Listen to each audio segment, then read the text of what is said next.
Welcome to the afternoon session, debate on failed PVE versus PVE, ALPPS versus hepatic vein embolization as a rescue.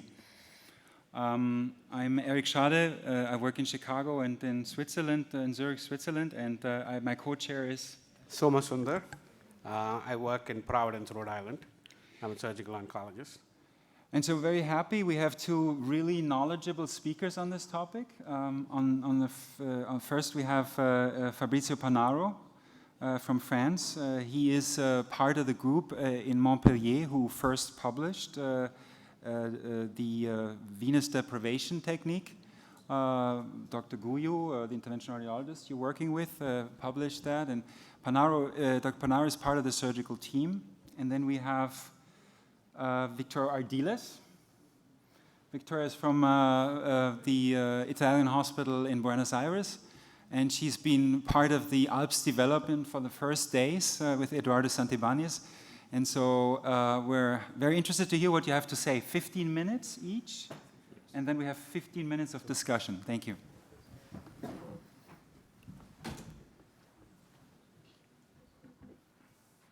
Thank you. Thank you very much.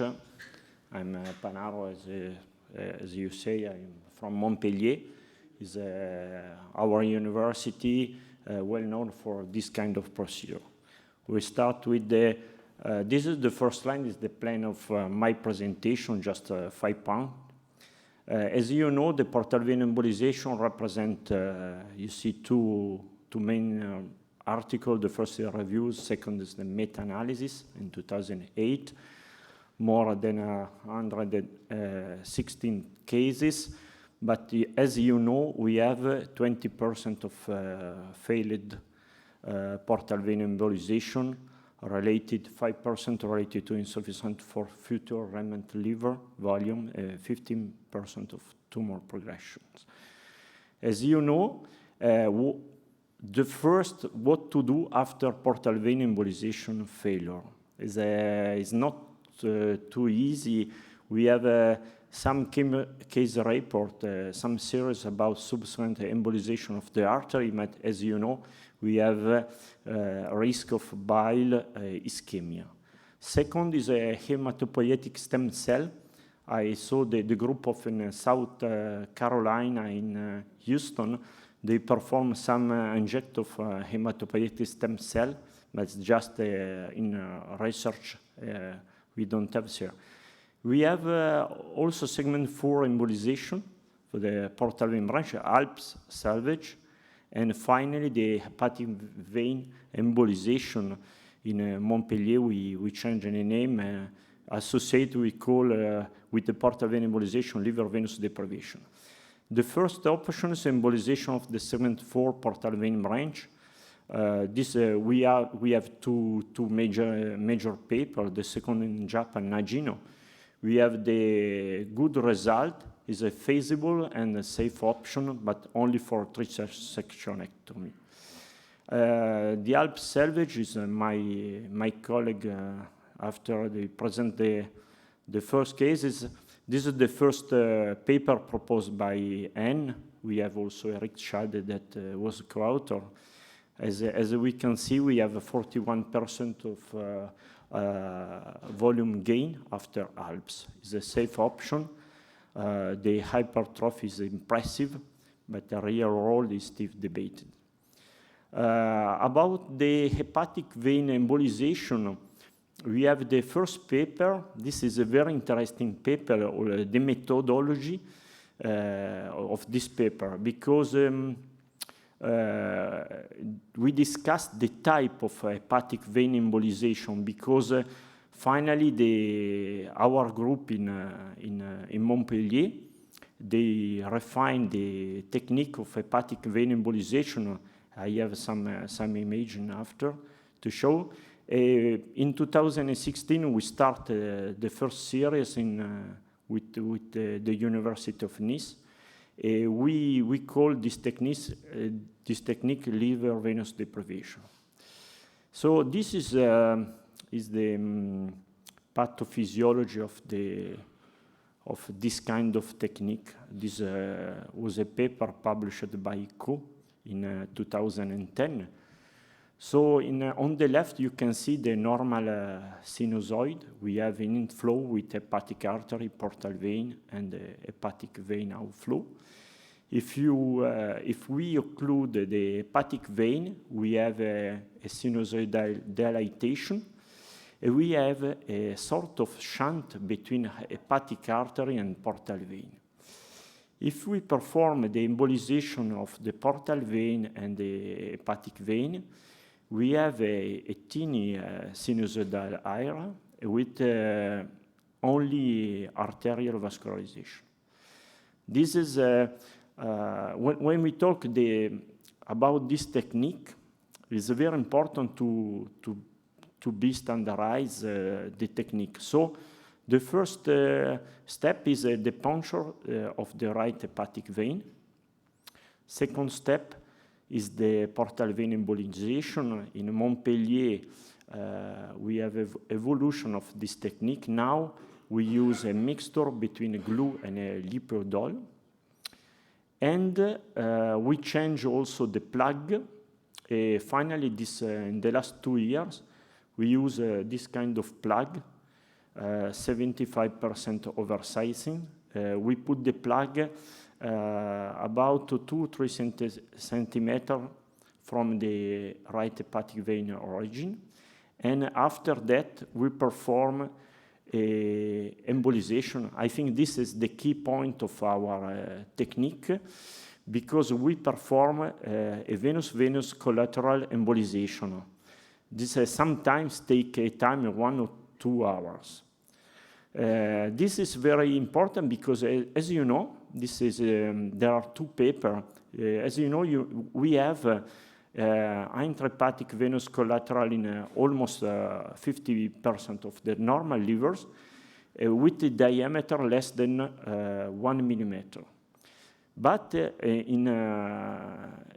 if we have a occlusion of the hepatic vein, we have a sort of the enlargement of the this venous collateral. So if we perform a normal, as Wang in 2009, just occlusion of the main right hepatic vein, we don't have a good optimization of the future remnant liver.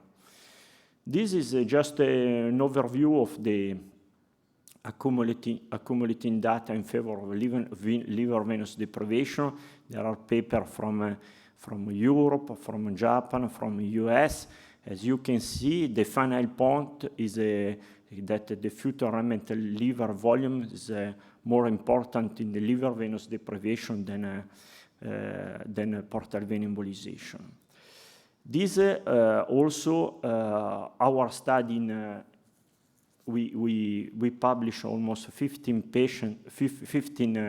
paper about this very important point, because when we talk about the future remnant liver, is not only the morphologic point of view, but also the function of the liver. So in our protocol, we perform a liver scintigraphy every week after the portal vein embolization or after embolization of the hepatic vein. And so you can see on the right that the liver venous deprivation could obtain more function more than 38%. This is another case that we perform 3 cases of extended, we call extended liver venous deprivation. So we perform a simultaneous embolization of the right and the middle hepatic vein. As you can see, after 7 days, we obtain more than 53% of volume. So the results are comparable with the ALPPS. This is more important than before, because after day 7, we have a sort of functional shift of the future remnant liver. So if we perform the scintigraphy after each week, we observe a very switch of the function of the future remnant liver. Why we have this switch? We don't know. We don't have the answer. We publish a paper about the histology of the liver parenchyma embolized and the liver parenchyma non-embolized, and we observed 2 times of the functional damage after embolization of the hepatic vein versus portal vein embolization. As you can see on the left, you can see the blue line and the red line. We have a very functional switch after day 7. We don't know exactly. This is our trial in France, you know, HyperLive-01, 10 centers in France, 64 patients could be involved. Actually, we have 66 patients achieved. We compare at 3 weeks the future remnant liver in terms of volumetry, but also in terms of function. In this protocol is a randomized controlled trial. We perform also a scintigraphy above mebrofenin at day 7, day 14, day 21. So as you can see, we need also to, when we discuss liver venous deprivation and ALPPS, we need to consider also the mortality of this different technique. This is the result published by Eric Schade in 2015 about the risk of the ALPPS.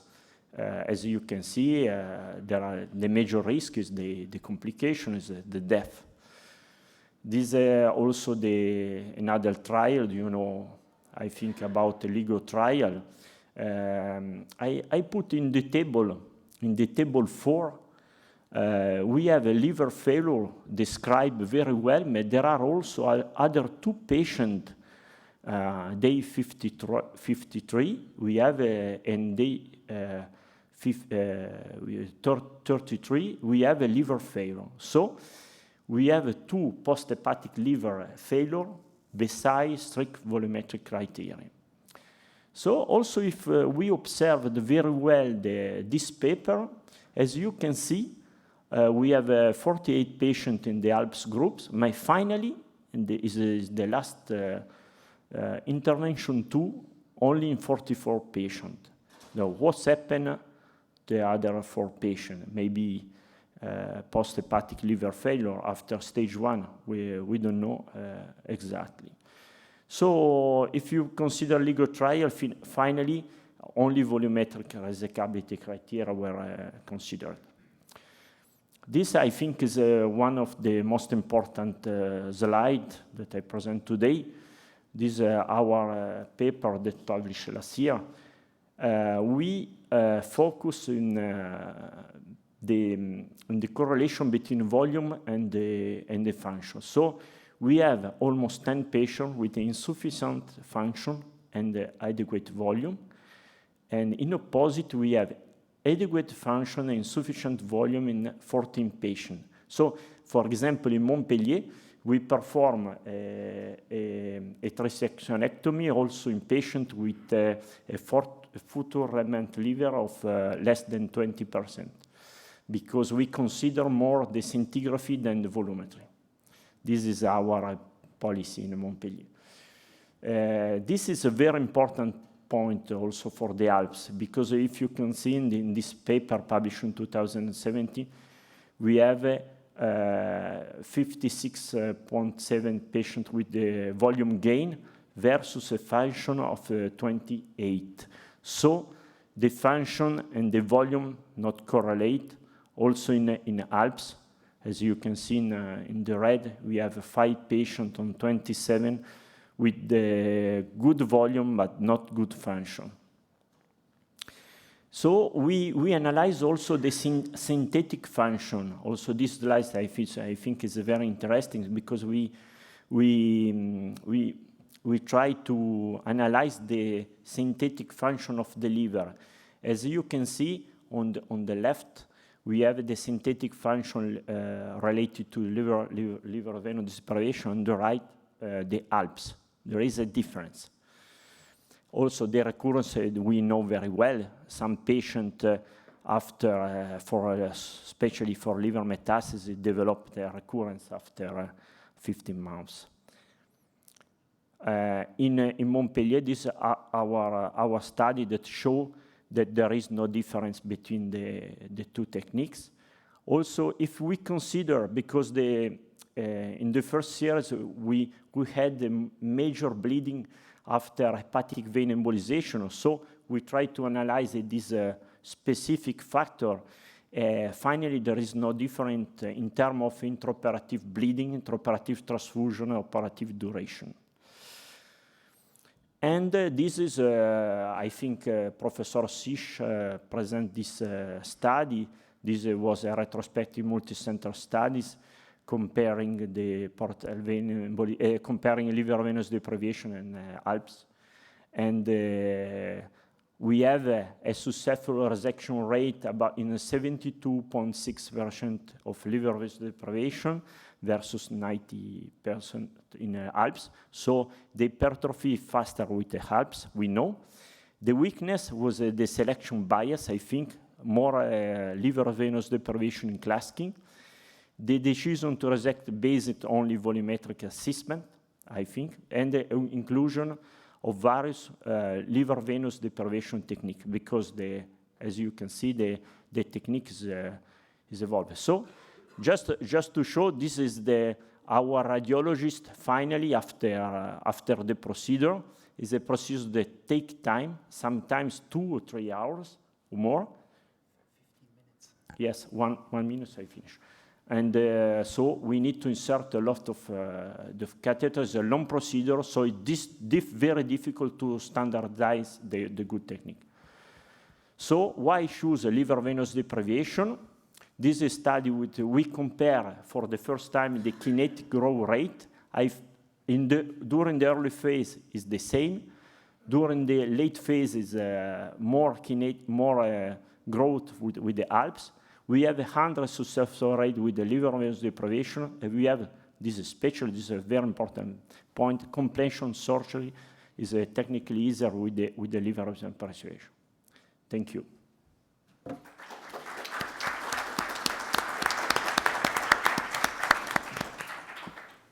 We're going to wait for the questions after she finishes. All right. Virginia. Thank you. A second. This is cuts into discussion. Hi, can I have my slides? Okay. Good afternoon. I would like to thank the organizing committee for this invitation. I have no disclosures. As we already seen, 10% of patients with after portal vein occlusion fail of complete the second stage due to insufficient hypertrophy, and some authors state that this failure to increase the future liver redment should be considered as an indicator of an inability of the liver parenchyma to regenerate. However, the ALPPS has challenged these statements since the beginning. Rescue ALPPS was described by 2 different groups in 3 patients each, with 100% of successful without mortality. But in the initial ALPPS series was penalized because of high morbidity and mortality. But later on, the international registry analysis, the meeting consensus, and the deeper knowledge of this procedure and patient selection made a huge dropout in mortality, and now is in certain patients near or acceptable for major hepatectomy when we perform in selected patients with colorectal liver metastasis, bilobal disease, and where sparing parenchyma resection is not possible. There are a legal trial. This is a randomized control trial comparing ALPPS with two-stage hepatectomy. And the primary endpoint was resection rates that was significantly higher in ALPPS without adding morbidity or mortality. In the long-term follow-up, it shows that in the intention to treat analysis, ALPPS has better overall survival. Hepatic vein embolization was first described in 2003 as a case report and then as a strategy in patients with failed hepatic vein embolization. The same happened than with ALPPS. There were refinements in the technique that was described as a simultaneous embolization, portal and hepatic vein, and the extended liver venous deprivation. And now, as Dr. Panaro shows, the results are very similar to ALPPS in the upfront surgery. This paper was already shown, but I want to focus on this, that in colorectal, in the subset of colorectal liver metastasis patients, avoiding that selection bias, the resection was completed more frequently in ALPPS, in upfront ALPPS, with a little bit higher but not significant mortality. What are the proposed mechanisms of hypertrophy? The most accepted one is the increase in portal pressure that generates a shear stress and release of inflammatory mediators, and the buffer response of the artery decrease arterial flow, and hypoxia increase this stimulus. But also the injury of the tissue enhance the reaction, inflammatory reaction. And this was shown by Zurich group, where in experiment paper in rats, they showed that the PVL rats with a tissue injury has almost the same hypertrophy than in ALPPS rats. And why fail PVA? The most accepted theory is about the generation of collaterals between portal and portal collaterals, between the portalized and deportalized lobe. And this was shown in experimental studies in pigs, where in the first, I don't know if I have, in the first slide in the A, we can see the collaterals after PVL, and in the second one, there were no collaterals in ALPPS procedure. And there is a correlation between degree of hypertrophy and number of collaterals. In simultaneous hepatic and portal vein ligation, the collaterals are less because the outflow obstruction prevents collateral formation. So maybe it's an explanation why is such a good hypertrophy similar to ALPPS. However, when PVL fail, we already have the collaterals. And the question in this debate is what we can do, rescue ALPPS or rescue hepatic vein embolization. The rescue ALPPS, we perform a parenchymal transection, we interrupt the collaterals, and perform liver damage. It's not clear where the transection has to be complete or partial. In hepatic vein embolization, we decrease the collaterals by increasing the resistance of the outflow. But we don't know if we can open venous collateral because the persistence of portal flow. And when we choose a technique, what we are looking for? We look for effectiveness, that is hypertrophy and increasing function, but for me, the most important is the resecability rate in a short time of period with security and with good term results. Regarding effectiveness, all the series in rescue ALPPS shows an effectiveness near 100% in a median of 7 to 9 days. And there are few data of rescue hepatic vein embolization after failure of portal vein embolization. This data shows a resectability of 83 and 58% in a time of 38 and 26 days. Someone can say that this is initial experience, but in this paper from a very known and reference team in interventional radiology and in portal vein embolization, they perform hepatic vein embolization in 9 colorectal liver metastasis patients with failed to hypertrophy after PVE, and only 3 patients could be resected. 6 patients failed because of inadequate hypertrophy in 3, disease progression in 2, and portal hypertension in 1. The definitive hepatectomy was performed at 40, 48, and 96 days after hepatic vein embolization. That means 2.6 to 4.5 months after PVE. In the follow-up, 1 patient was alive at 74 months, 1 patient died at 7 months, and 1 patient died at 3 months. Regarding safety, the data in rescue ALPPS is diverse. There are papers about 0% mortality and others that have more mortality, but I think one important point is the deciding to perform the second stage based on function and not on volume, since many years ago we looked to the function and not to the volume. In rescue hepatic vein embolization, the results, there's no reported morbidity because they only report the morbidity of the hepatic vein embolization and not the surgery itself, and the mortality, it seems very similar.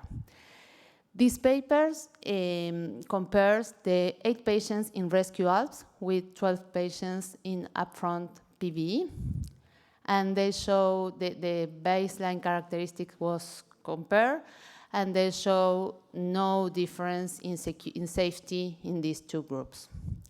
Regarding long-term results, the LIGO trial is the only paper who reports long-term results for 12 patients that were performed rescue ALPPS after failure in 2-stage hepatectomy, and with a median survival of 29 months. That survival was similar to the patients resected with 2-stage hepatectomy or with ALPPS, and was better than the patients not resected. There's no data of long-term results on hepatic vein embolization as a rescue, only the paper from Botte that I already mentioned. Regarding feasibility and viability, ALPPS is indicated in colorectal liver metastasis, in bilateral disease, and there are more than 1,400 patients in the ALPPS registry from more than 18 countries, and liver venous deprivation is more restricted now procedure with less than 200 patients reported in few centers and very specialized centers. For me, the indication for rescue ALPPS is the failure to increase the fetal liver redman after portal vein embolization in colorectal liver patients, when there is a need of fetal liver redman staging, when there is a need of faster hypertrophy or resectable liver-only fetal liver redman progression. This maybe is controversial, but it has been shown that in patients after PVE that has liver-only progression, the resection of the new lesions has a benefit in overall survival. But also rescue ALPPS could be used after failed hepatic vein embolization or liver venous deprivation, as was shown in this paper, where from 68 liver deprivation patients, rescue ALPPS was used in 6 patients and 4 was successfully resected. This is our experience. We are using ALPPS less and less. It only represents 3% of our major hepatectomies, and we perform mini ALPPS in 4 cases. Since we use function and not volume to perform the second stage, we don't have any mortality. And rescue ALPPS was performed in 4 patients. In 1, the first stage was performed laparoscopically. The resection rate was 100% and mortality 0%. In our unit, we have 7 patients with liver venous deprivation. In 2 of them, there were a rescue after failed portal vein embolization, and the resection was 0%. And 1 patient had a rescue ALPPS after hepatic vein embolization. So rescue ALPPS has a higher resectability rate than rescue hepatic vein embolization, allows to complete surgery in less time, And these patients already have successfully achieved the test of time because they had more than 4 weeks after portal vein embolization, and the times matter and was shown by the LIGO trial. Is it safe?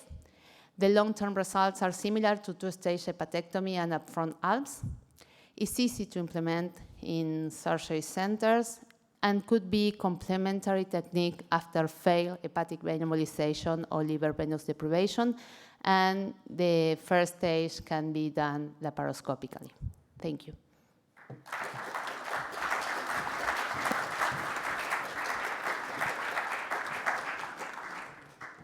Thank you to both speakers for their contributions. The floor is open for discussion. So I have a quick question for the first speaker, Dr. Panara. So what percentage of your patients do you just do a PVE alone? And if the PVE fails, are you able to rescue them with an HVE? And how often do you do the middle hepatic vein embolization at the same time? Yes. It's very easy because finally we published several papers about portal vein embolization, liver venous deprivation. There is no difference in terms of mortality and morbidity after both procedures. So during the last 2 years, we performed directly liver venous deprivation in all cases. We totally excluded the portal vein embolization in our institution. So if we perform a right trisectionectomy, we perform the standard liver venous deprivation. Okay. Only if the volume, especially because we perform also the CT scan with the volumetry and the scintigraphy with the meborphenin also before the embolization. So if there is a discrepancy between volume and function, we perform directly the liver venous deprivation. So were you able to rescue the PVEs alone in your prior to 2 years ago? So if the PVE failed and you added HVE as a subsequent procedure, were you able to achieve the hypertrophy or not? That's yes. Finally, now we stop with the hepatic vein embolization after portal vein embolization because we perform directly the liver venous deprivation. Okay, thank you. Emmanuel. Hi, thank you very much for both presentation. I just have a remark. I think historically the double embolization was performed sequentially, and sequential PVE and hepatic vein embolization does not have the same result that simultaneous portal vein and hepatic vein embolization, and that's probably why we cannot, for the moment, compare a rescue failure of portal vein embolization compared to ALPPS. I think we are comparing two different things. Yes, because the technical is totally changed during the last 4 years.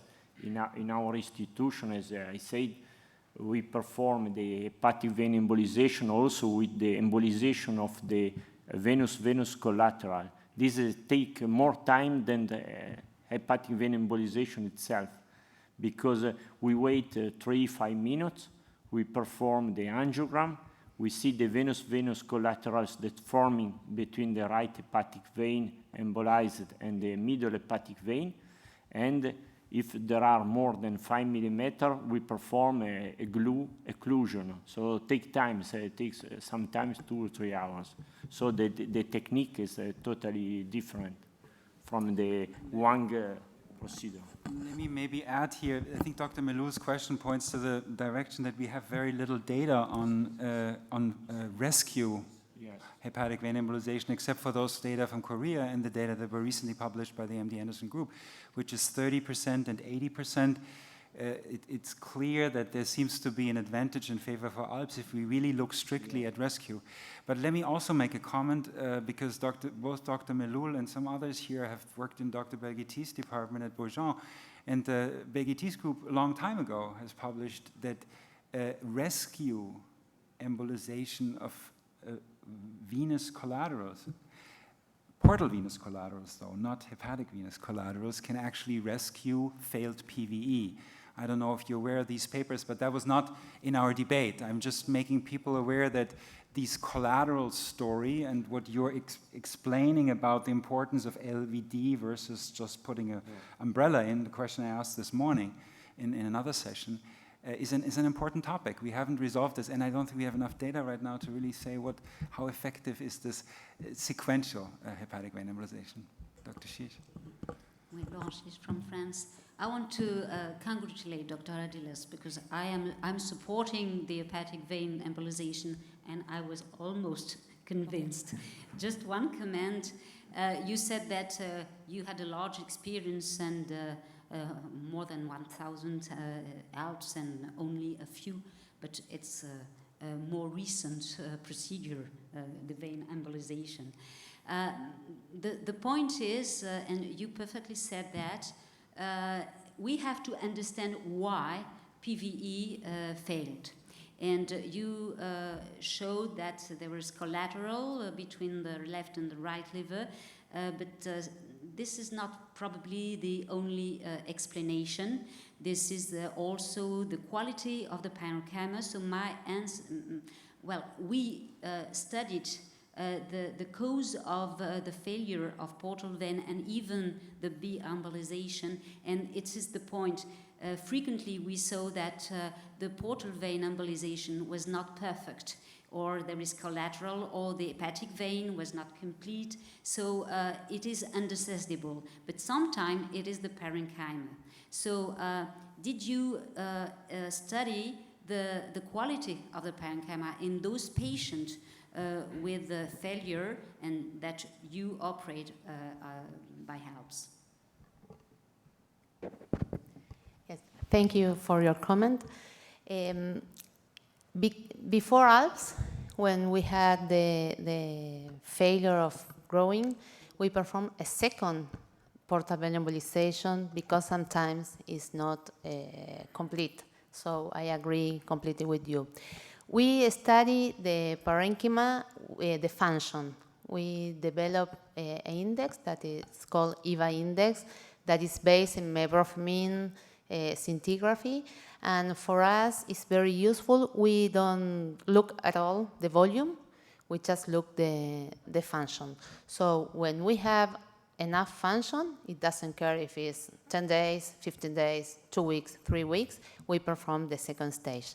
So I completely agree what you say, that there are, of course, another situation where the parenchyma failure to grow that we consider also, like the diabetes, the age, the malnutrition, the cholestasis, of course, but the function with metformin can measure the quality of the parenchyma in these cases. Thanks for that. You probably answered my question before I have put it out. My name is Bobby Desari, liver surgeon from Birmingham, UK. Question to Fabrizio and Eric as well. We had a couple of patients. We pretty much moved away from portal vein embolization to dual vein embolization now. We're doing it as a standard. And we had 2 patients who didn't have enough volume growth. But at the same time, we have also been doing the technetium mebromine scans, pre and post embolization. And the increase in the growth is about 20%, whereas increase in the function is about 40%. It's almost double that of the volume in the function. So my question to you and the other speaker as well is, are we really happy that in the absence of enough volume growth, if we have the function cut off, should we just go ahead and blindly resect these patients? Are we happy to do that? Yes, now in Montpellier, we base our indication on the function. So if we have, we perform a scintigraphy every week after the embolization. If we have more than 2.79, 2.7, we decide to do the surgery. We don't consider the volume at all. We perform a right tricystectomy in patient with a photoremnant liver of 19, 18, without dysfunction. So with Boris, we are trying with the society. We are trying to write down the guideline for the liver scintigraphy. So we almost finished the guideline. Will be published, I think, in 2 months. So we use the scintigraphy as a cutoff.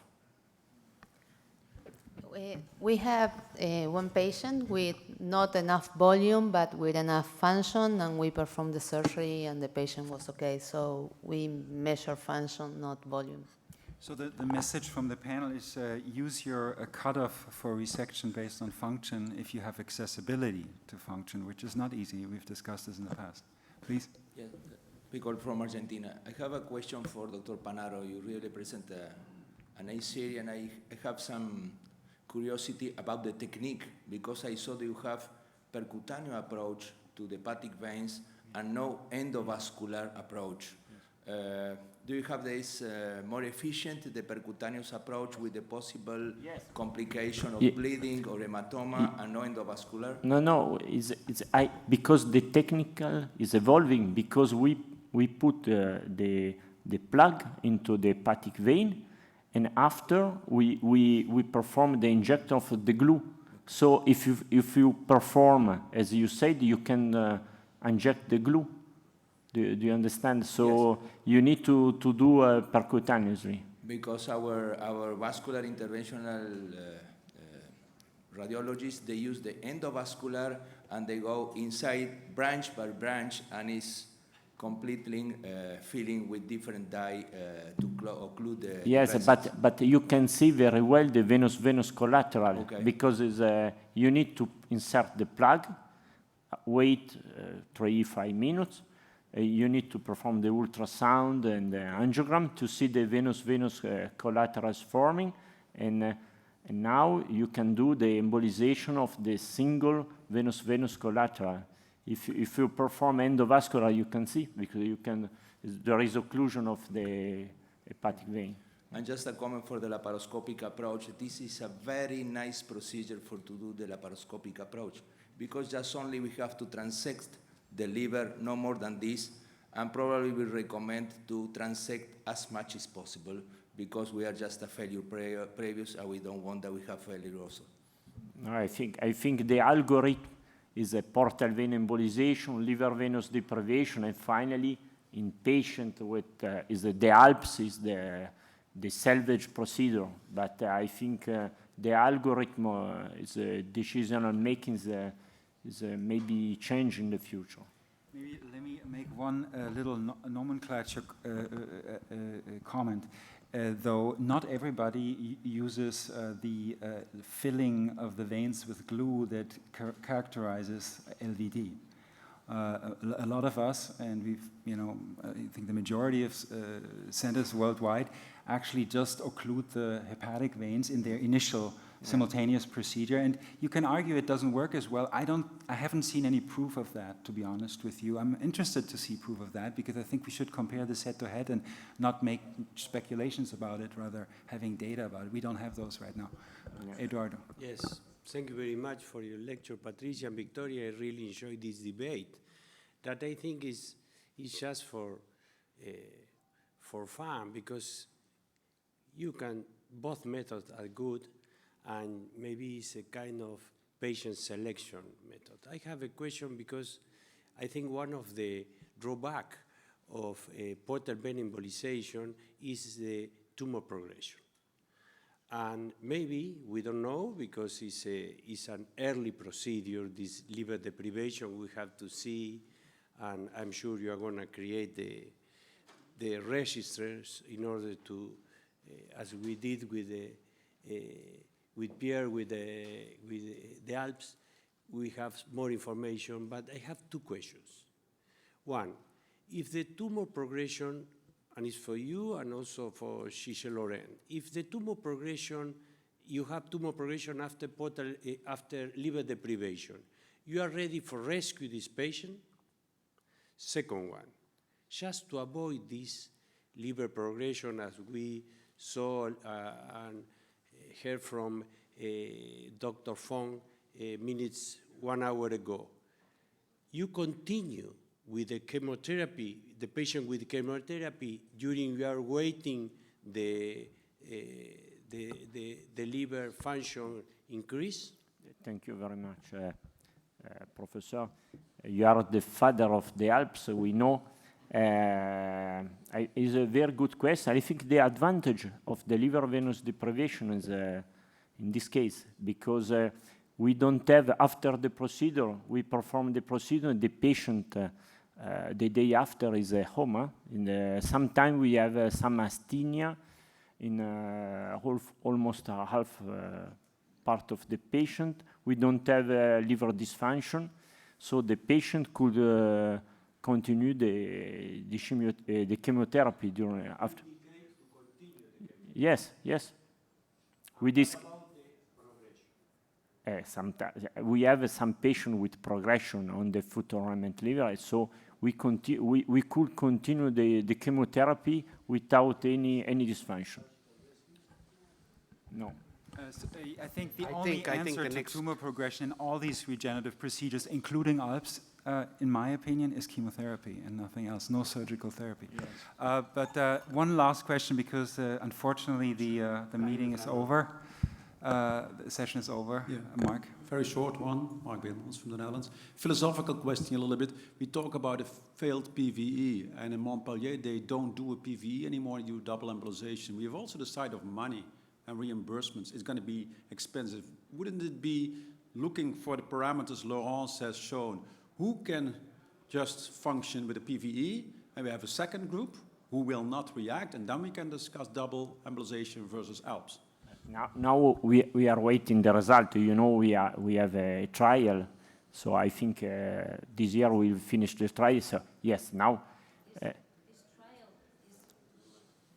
is only when the future remnant liver is less than 25%. Yes, yes. So in fact, to answer this question, when we have a very low future liver remnant, like 15, the indication of simultaneous venous embolization is done. But if you have 25, segment 4 and middle hepatic vein, it's possible. Yes, it's extended. possible to do that if you are really a small liver. But again, I agree. It's the progression is a question of selection of patient, I think. Yes, less than 20, and scintigraphy less than 2. It's better the extended liver venous deprivation. That's we wait the result, also the hyperliver trials. I think we are waiting for the next session to start. Thank you very much for everybody's interest.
if I could have your attention. We're going to go ahead and get this next session started. So if you don't mind, come on in, please.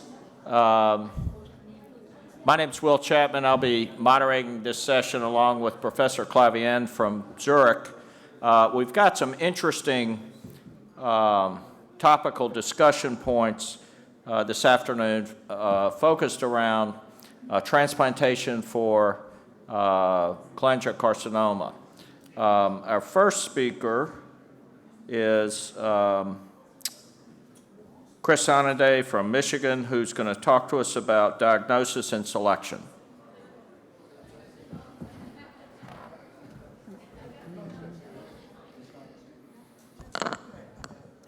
Thank you.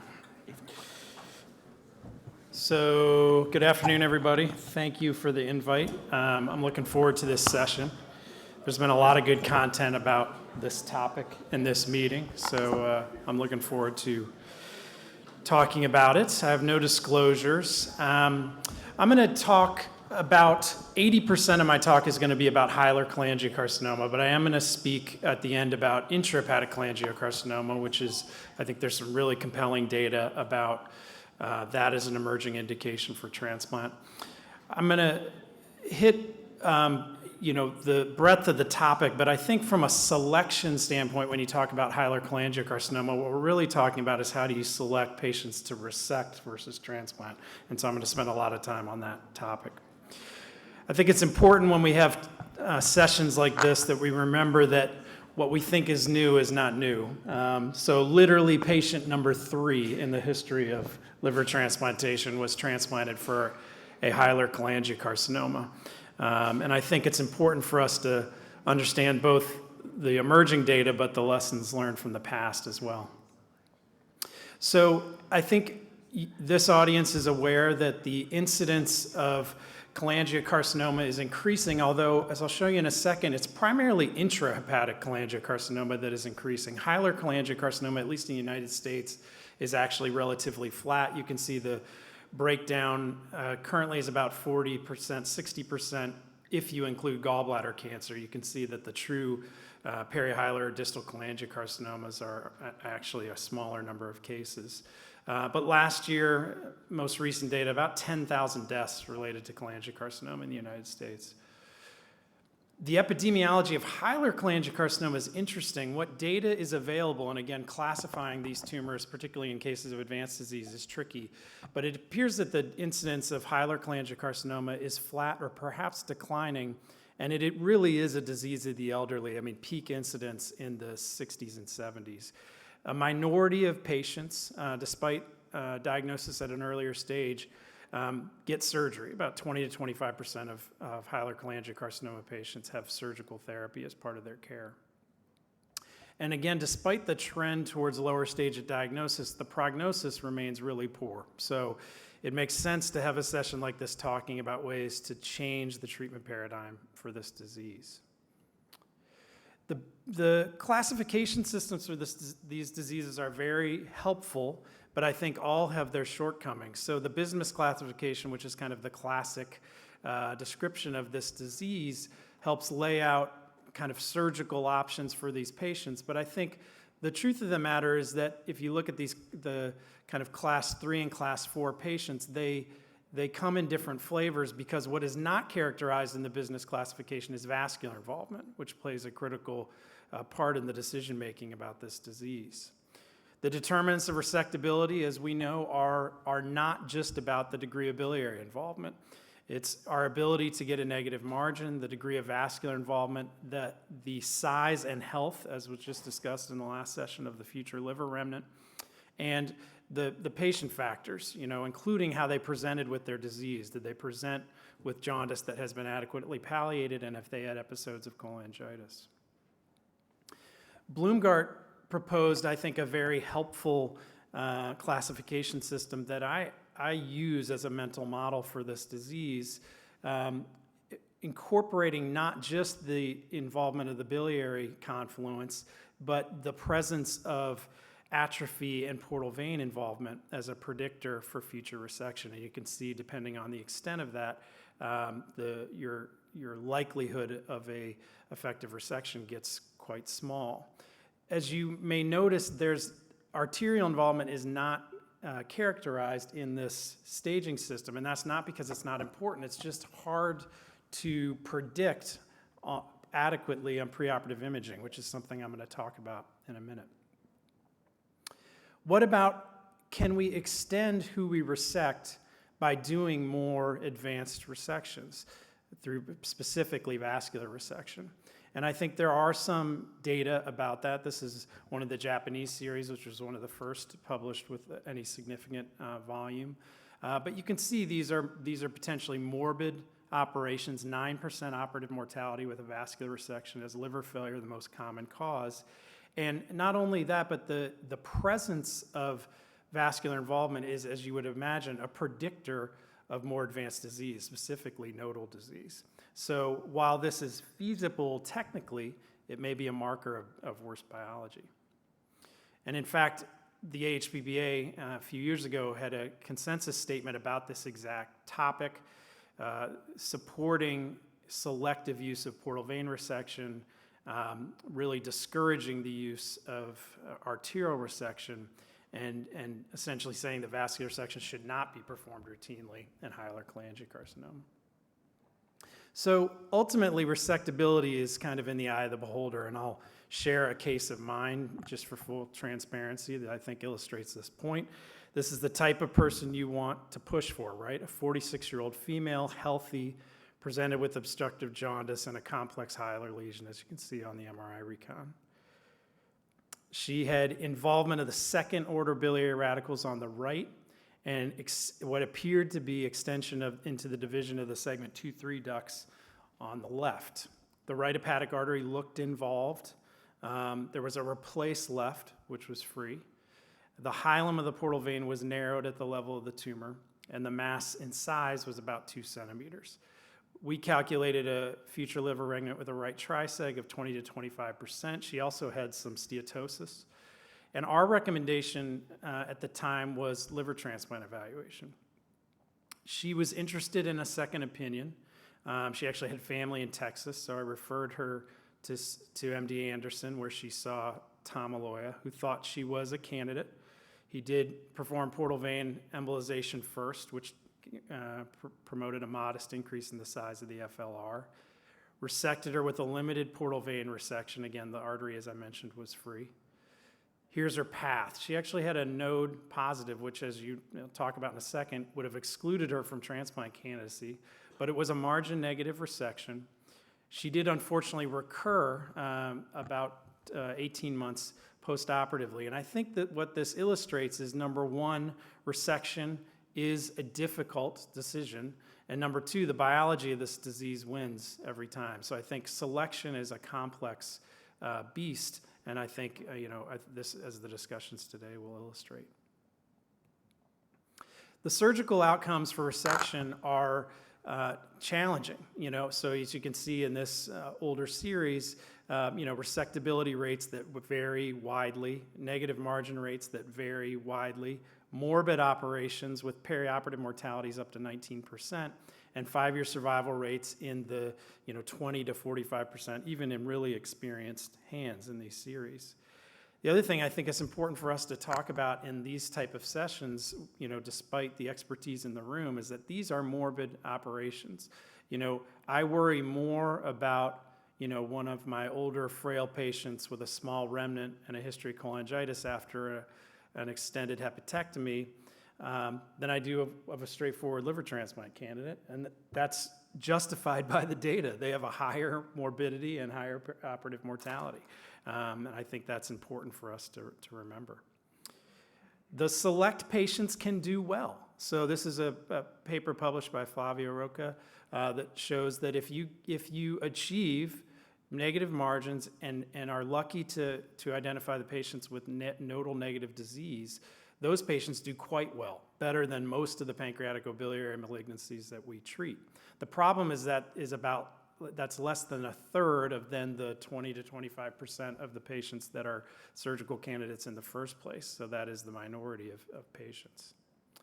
So based on that stimulus is what led to the interest in the use of transplantation for this disease. And again, this is a concept that has been around for quite a long time. Initially without neoadjuvant therapy, but then with neoadjuvant chemoradiotherapy regimens, first published by Pittsburgh, Nebraska, and then popularized by the Mayo Clinic. And with the principles identified by these three groups with differences in their approaches, where they needed to be patients with lymph node negative disease, formally assessed surgically by lymphadenectomy, and smaller tumors, because the larger tumors seem to predict earlier recurrence.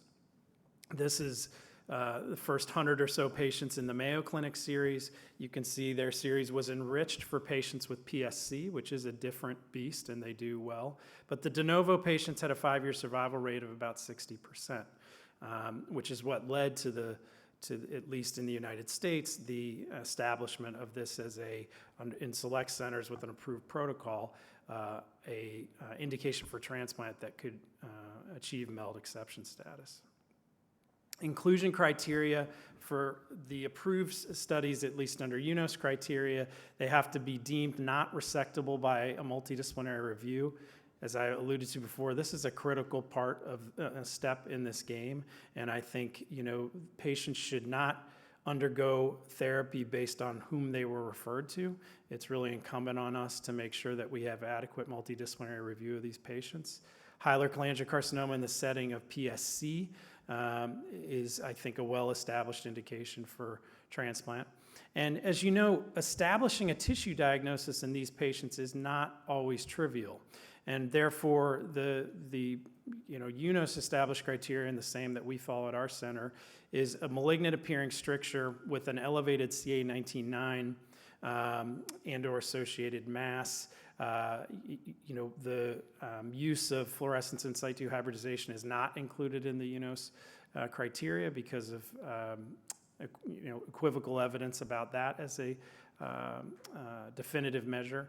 I think I've noticed in recent years that our ability to get a tissue diagnosis has increased, but inevitably you are going to be transplanting some of these patients without a definitive tissue diagnosis.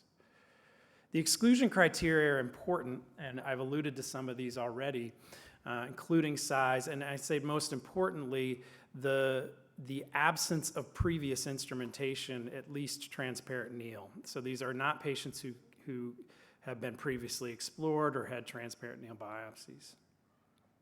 And this is the multi-center study published here in the US. I know Talia is going to go over the outcomes globally, but just to compare this to the resection outcomes, you can see 60% 5-year survival. But from an intention to treat standpoint, these are intense protocols. Our center, we've now done about 15 or 16 of these patients. The dropout rate is substantial, 25%. And those are the ones that enter the protocol, not to mention the ones that you evaluate for consideration. So how do we approach patients with locally advanced hilar cholangiocarcinoma? I think the first and most important principle, and these are, now I'm getting into kind of my opinions, not just as evidence-driven, is number one, to leave all options open. The earlier you see these patients, the better. There is no role for exploration without having had a specific discussion about their transplant candidacy. And we really rely on imaging, right? So I find that this is a diagnosis for which MRI and CT both are helpful. I think the CT delineation of the artery in particular offers the best information. If you can get cross-sectional imaging prior to instrumentation or get a hold of the cross-sectional imaging that was done prior to instrumentation, I find that to be most revealing. I think two important principles that I've learned the hard way to some degree: imaging tends to underestimate the biliary involvement, and I mean that MRI as well as direct cholangiography. I find it tends to overestimate the vascular involvement, particularly when it relates to the artery. I think the earlier you interrogate the portal nodes by EUS, the better, because the patients that have positive nodes are obviously not transplant candidates. And this kind of breaks down again, thinking about that, smaller tumors, node negative, that don't have a resection option, those are the patients that you want to get to transplant evaluation. There's an interesting kind of conundrum that comes up with some of these patients. You'll see a patient who you think is likely unresectable, who then turns out to have a positive node. And some of those patients you'll explore, right? Because that's their only option. These are good patients that if we had an appropriate neoadjuvant strategy prior to resection, I think would be ideal for that. So I'll close just by talking about intrahepatic cholangiocarcinoma. As I mentioned, I think the data about this is emerging and is exciting. This is Dr. Sapasochin's work, the multi-center review, first a single center of the very early, defined as a single cholangiocarcinoma, less than 2 centimeters, intrahepatic, typically in the background of cirrhosis. And with really, I would say, acceptable recurrence risk and overall survival in this population. And I think some of the work that's needed in refining selection for these patients are to think about which patients we should not move forward with. I mean, I think this is a very appropriate indication. For a locally advanced unresectable, the Methodist group, I saw Dr. Gabriel walk in, have really, in partnership with MD Anderson, I think have really given us the best experience with this to date. You know, these are patients without a resection option due to much larger locally advanced tumors. And you can see, you know, achieving a 52% 3-year recurrence-free survival. I think not quite as good as what we've come to expect for hilar cholangiocarcinoma, but relative to the other options for these patients, a profound difference. I think one challenge in these patients is establishing a definitive or a standardized neoadjuvant protocol, which I'll allude to in a second, because of this. We have new and evolving therapeutics for cholangiocarcinoma that have been under investigation primarily as palliative therapies, but I think we need to start thinking about as neoadjuvant therapies. And I've had the good fortune of resecting a couple of patients after profound responses to targeted therapies. The FGFR fusion proteins, I think, are the inhibitors are the most common in intrahepatic. We don't see much of this in hilar, but there are other targetable mutations as well. And I put this slide up mainly to implore us as a transplant community to be involved in these discussions, because I think creating these protocols in the absence of understanding these data is going to be irresponsible. So I will close there. That's my last slide. Perfect. So very early intrahepatic cholangiocarcinoma, I think analogous to early stage HCC. For the unresectable locally advanced, the selection criteria and the neoadjuvant strategy is really going to be the deal breaker. Thanks so much. Thank you. We'll have questions at the end. We'll have some discussion. Yeah, I think it's important we have a good discussion at the end. I would like to call now Dr. Hemir Otif is here to speak about neoadjuvant strategy. He's here. I have not. Is it a video or something? No, he's not announced as a hybrid. Okay, so I don't know. Maybe we... Online? No, I don't know where. He's online? Oh, he's online. Online. Oh, okay. All right. Amy, okay, sorry about this. We're not informed, but do you hear us? We don't hear you. I do hear you very well. Yeah. And okay, so go ahead. So I think I pre-recorded this, so I thought I think it's completely controlled by your end, not by me. No, it should be. Do you guys in the back have this? Can you start this presentation, please? Yeah, restart just from the beginning.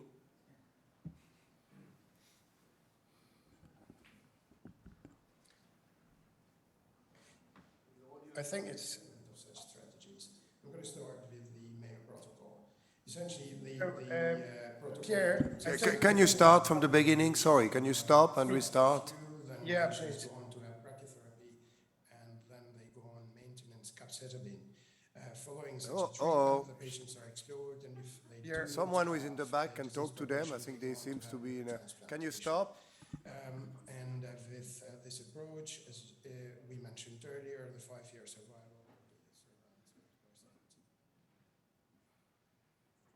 Thank you. Good afternoon, everyone. Emir Hoti is my name, transplant surgeon in Vincent's Hospital, Dublin, Ireland. First of all, thank you for having me here today. And as you know, I will be talking on neoadjuvant strategies for cholangiocarcinoma. I have nothing to disclose. Transplant for cholangiocarcinoma has been dominated by Mayo Protocol, which includes a strict selection criteria, neoadjuvant treatment, as well as liver transplantation. Their Mayo group reported first the results in 2004, and since then they have continued to publish their results, the latest being 2020.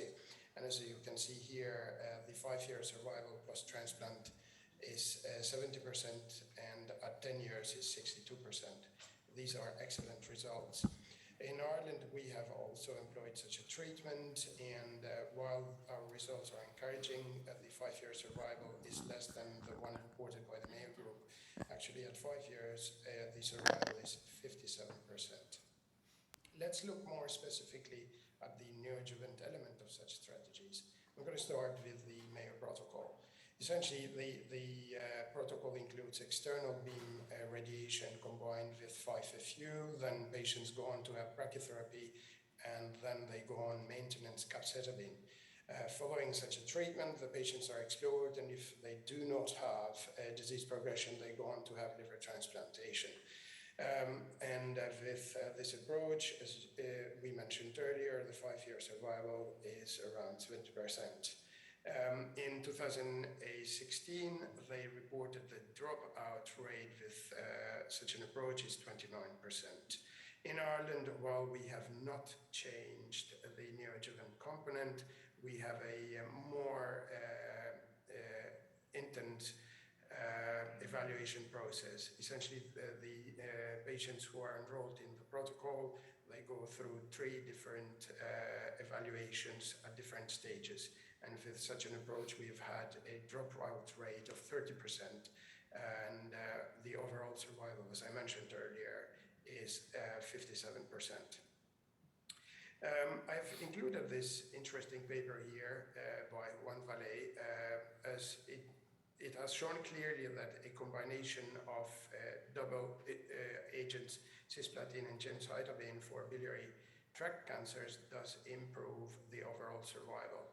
And the Toronto group used this concept to develop a different neoadjuvant strategy, which involves external beam radiation and capecitabine.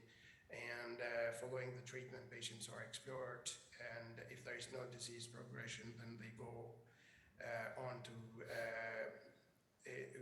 to receive gemcitabine and cisplatin as maintenance treatment until the liver transplantation. And with such an approach, they have reported a 2 years post-transplant survival of 55%. However, their dropout rate is 61%, which is twice as high as the one reported by the Mayo Group. There are, however, other modifications. For instance, the Ann Arbor group, they have designed their own neoadjuvant strategy, which involves a stereotactic body radiotherapy. The regimen here is similar to the one used in the STRONG trial. And then patients go on to have capecitabine, following which they are explored. And if there is no disease progression, they are maintained on capecitabine until the transplant time. With such an approach, the 1-year survival post-transplant is 83%, whereas the dropout rate is 42%. This is another paper which I included, and it's very interesting as the group, they have, the authors have looked into all the reported protocols in the literature, and they have found that there are a number of modifications which people have reported, mainly involving the external beam radiotherapy, brachytherapy, or maintenance chemotherapy. And it is interesting to note that while you would find that there are reports which have omitted completely the chemotherapy, all the other modifications involve the radiotherapy, but they never omit the radiotherapy. And obviously that is the main agent which would control the tumor. In addition, the same group has looked onto the overall survival, and they have found that the 5-year survival for the patients who have had both neoadjuvant chemo, radiation, and transplant is way higher as opposed to the group who has had transplant alone. And similarly, the recurrence rate is much lower in the group which has received neoadjuvant treatment and transplantation versus to transplant alone. At this point, I would like to mention also that the neoadjuvant strategies are not exclusively used for perihilar cholangiocarcinomas. In fact, now they are being used also for intrahepatic cholangiocarcinoma. As we know, transplant for intrahepatic cholangiocarcinoma, it's already been done, and particularly for lesions less than 2 centimeters. And as you can see here, the 5-year survival is very encouraging, ranging between 60 to 70%. However, the group from MD Anderson have pushed the boundaries a little bit further. They have developed a neoadjuvant protocol for non-resectable intrahepatic cholangiocarcinomas. Essentially, such patients are treated with first-line platinum-based therapy and gemcitabine, or second-line chemotherapy for progression or intolerance. In addition, sometimes such patients on case-by-case basis are treated also with targeted therapies. And then the patients do go on to have liver transplant only after there is a waiting period of 6 months, during which there is no disease progression. With such an approach, the overall survival at 5 years, it's around 80%. And although this is the first report, this is very encouraging, and we hope to see more results like this. At this point, I would like to change a bit. Essentially, we know that neoadjuvant treatments for cholangiocarcinoma are effective. However, the effectiveness can be further enhanced if, besides selection criteria, we were also to include genomic profiling, which would enable us to evaluate further the tumor biology.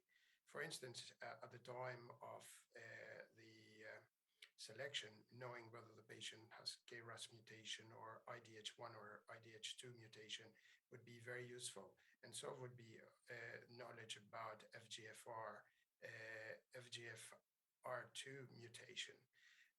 The reason for for the genomics to be included, it's twofold. Not only such mutations would enable us to better select patients, but they would also enable us to tailor the neoadjuvant treatment. And that is the area which I hope people would focus in the future. And that is all I have to say. Thank you very much. So, is he on the line with us? Yes, if you don't mind sticking on the line, I know it's probably a little late in Ireland, but if you can hang with us, we're going to have some questions at the end. Okay? Sure. All right, our next speaker is Constantino Fondavilla from Spain, and he's going to speak on tips for transplant. Now, he's not here, so we have another virtual. Do you have a presentation for him? What's that? I think he's online as well. Okay, we don't. Good afternoon. I'd like to thank the chairs and the international HPVA organizers for the opportunity to present today on transplantation for hilar cholangiocarcinoma. I am Constantino Fondavilla, an HPV and transplant surgeon and current chief of general and digestive surgery at Hospital Universitario La Paz in Madrid, Spain. As a way of reminder, cholangiocarcinoma is a malignant neoplasia that can appear anywhere in the biliary tree. Tumor classification is subdivided according to localization, as treatment strategies vary significantly depending on whether tumor origin is intrahepatic, in the hilum close to the biliary confluence, or more distal in the pancreatic portion of the biliary tree.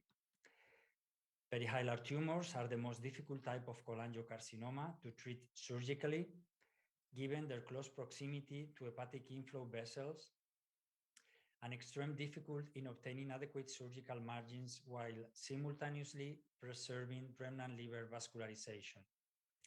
Depending on the series or experience, perihilar tumors represent 60 to 80% of all cholangiocarcinomas. For all forms of cholangiocarcinoma, surgery is the only potentially curative treatment option. Primary resection of perihilar cholangiocarcinoma consists in difficult, oftentimes extreme surgeries to remove the hilar bile duct and lymph nodes and lymphatic channels, part of the liver, oftentimes extended right hepatectomy or right trisectionectomy in order to achieve adequate biliary tumor clearance. And finally, biliary reconstruction with one or more, frequently several hepatico-jejunostomies.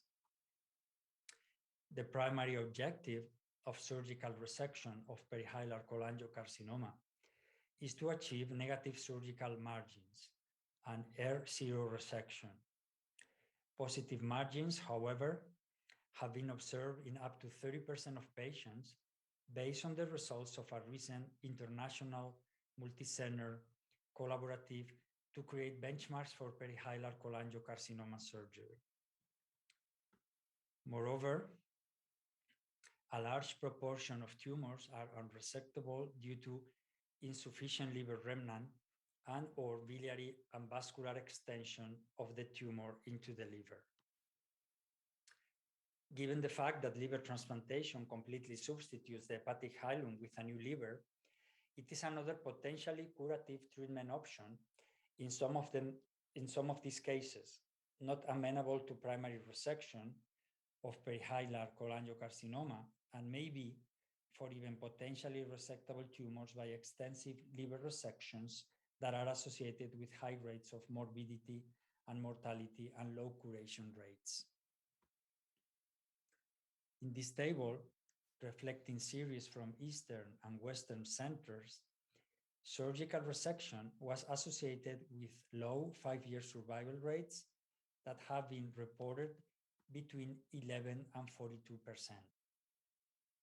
And unfortunately, curative surgical resection is applicable in a minority of cases, and therefore a main challenge is to increase the number of resectable cases by expanding early diagnosis, which is very, very challenging. In this important paper from last year that was mentioning before, this paper established the benchmark values for surgical and oncological outcomes for perihilar cholangiocarcinoma, analyzing the results of 24 expert centers, and we can observe how surgery for PHC remains associated with high morbidity and high mortality. And importantly, confirm the dismal prognosis of resected patients, mainly due to the high rates of positive margins and low disease-free survival, with a median of 27 months, and low 5-year survival, less than 50%. And this also important paper that will be presented at the next European Surgical Association meeting in Lisbon by Professor Clavian suggests that liver transplantation with a neoadjuvant approach may be considered as the new standard of care in selected patients with negative node involvement, even in candidates for liver resection. So in order to perform liver transplant for perihilar cholangiocarcinoma, patients first need to undergo neoadjuvant therapy. Therapy consists in external beam radiation therapy plus concomitant 5-FU. And other options are intrabiliary brachytherapy, SBRT, or proton beam therapy, less use. And we need to perform staging surgery to sample perihilar lymph nodes and rule out peritoneal disease and spread. Maintenance capecitabine orally until the transplant is also essential. And above all, radiation therapy can cause significant morbidity in patients and complicate subsequent transplant surgery. Prior to neoadjuvant therapy, patients need to undergo endoscopic ultrasound, guided fine needle aspiration of suspicious regional lymph nodes to rule out metastatic disease. Of note, no EUS-guided transgastric or percutaneous transhepatic biopsy should be performed of the tumor itself in order to avoid peritoneal tumor seeding and intra-abdominal metastases. Staging surgery is performed either open or laparoscopically, which may be done either pure or hybrid. At the staging surgery, the entire abdominal cavity should be explored and any suspicious lesions should be biopsied. Lymph nodes along the common hepatic artery and bile duct and any other suspicious lymph nodes should also be sampled. This is an example of one of the staging surgeries that I did. The patient had a previous cholecystectomy. I am here removing adhesions to the hepatic hilum and the gallbladder fossa. I am here opening the gastrohepatic ligament. We can see the caudate lobe below and the IBC. I'm here removing the lymphatic tissue in the right side of the bile duct.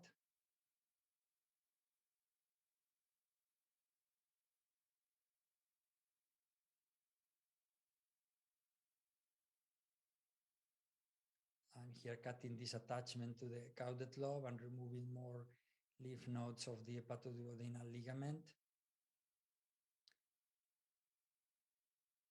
Here I'm gonna sample another lymph node close to the hepatic, to the bile duct.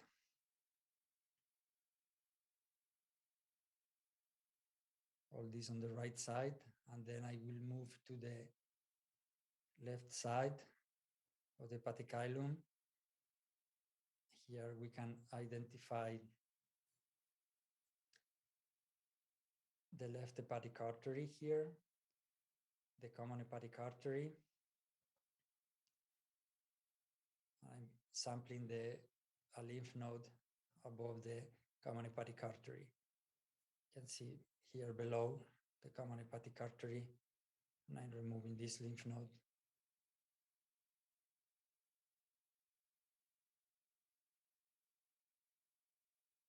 So I prefer to do it laparoscopically.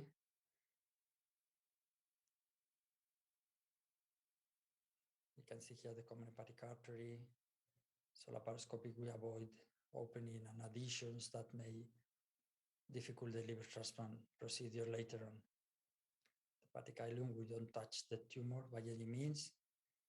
And we will, as we will see, we will need to go close to the pancreas to remove the whole tumor. Sorry.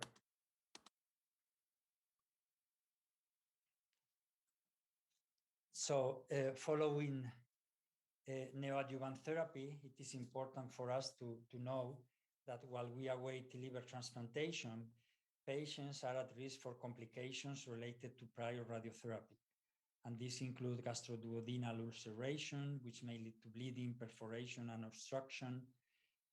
Acute cholecystitis may also occur. Poor oral intake might lead to malnourishment and may require nasogastric or jejunal tube feeds. As well, recurrent cholangitis can result in frequent ERCP and the development of multi-drug resistant infections. And patients are also at risk for the development of deep venous thrombosis. At surgery, the transplant surgeon has to remember that this is an oncological operation in addition to a transplant procedure. So blood vessels and the bile duct are dissected and sectioned as close to the pancreas as possible. Lymphadenectomy has to be complete and extend even beyond the hilum. As well, frozen section evaluation of the distal common bile duct is performed to rule out microscopic disease at that level, which might require concomitant pancreatoduodenectomy. Again, it is important to perform an adequate lymphadenectomy of all these lymph node zones. Regarding transplantation of the allograft, the irradiated hepatic artery can cause problems, including stenosis, thrombosis, and pseudoaneurysm, and should ideally be avoided for anastomosis. Interposition graft may be used to perform an anastomosis to the recipient abdominal aorta. Additionally, interposition graft may be required in cases performed with partial livers from living donors. The portal vein anastomosis is also at risk for stenosis. Finally, biliary reconstruction is performed via graft to recipient choledochojejunostomy. If it is beyond the field of radiation, the recipient splenic artery might also be considered for graft arterial anastomosis, as we can see in the picture. Another alternative sites for hepatic arterial anastomosis are the aorta and iliac artery. Interposition grafts are the most common form of reconstruction in transplant for hilar cholangiocarcinoma. Grafts may be placed on the infrarenal or supraciliac aorta, or exceptionally to the iliac artery. I'm going to show you some of these cases. These are examples of jump grafts placed on the infrarenal aorta. You can see here the anastomosis between the hepatic artery and the jump graft. And here, inframesocholic anastomosis of the jump graft to the aorta. And here is another case of living donor liver transplantation performed in my own institution in Barcelona, in which arterial jump graft was anastomosed to the recipient supraciliac aorta. You can see here the anastomosis to the aorta. Finally, this is another alternative, an interposition graft between the recipient iliac artery and the graft. This option should really be of last resort, given its long course and risk for thrombosis. So, in spite of their incredible utility in these difficult cases, it still needs to be kept in mind that arterial interposition grafts are often associated with inferior post-transplant results relative to straightforward liver transplant procedures with non-conduits, as we can see in this table, reflecting 1 and 5-year graft survival. And especially in cases of primary liver transplantation, as in hilar cholangiocarcinoma.